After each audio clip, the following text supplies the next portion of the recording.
kwamba tunawashikilia watu wawili, ambao kati ya watu wawili kuna mwalimu wa shule ya msingi ambaye anaitwa Daudi Ochieng. Huyu ana miaka 37. Na mwingine anaitwa Adon Sospita, ana umri wa miaka 53. Wote ni walimu, ni wakazi wa Ibisabageni, wilaya ya Sengerema, mkoa wa Mwanza. Hawa pia wanashikiliwa kwa tuhuma za kumbaka mtoto wa miaka 10 na mwanafunzi wa shule ya msingi Bukala. Na kitendo hicho cha ubakaji kilifanyika kwa nyakati tofauti.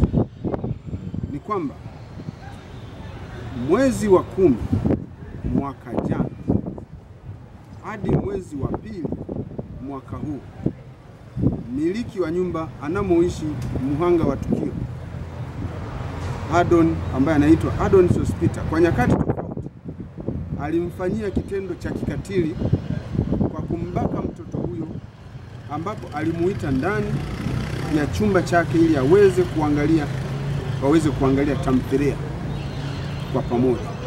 Mtu huyo aliendelea kumfanyia kitendo hicho mara kwa mara hadi ilipobainika, ambapo ilikuwa ni Februari 2025 mwaka huu. Lakini pia mwalimu wa shule ya msingi aitwaye Daudi Ochieng anakosoma mtoto huyo, naye alimfanyia kitendo hicho cha kikatili mtoto huyo kwa kumbaka,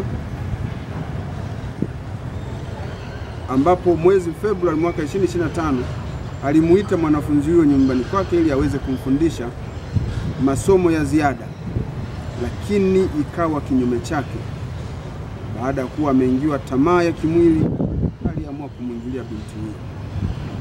Mnamo tarehe 26 mwezi wa 2 mwaka huu majira ya saa 5, mama mzazi aligundua afya ya mtoto wake kuwa inadhoofika, ndipo aliamua kumpeleka hospitalini kwa uchunguzi zaidi.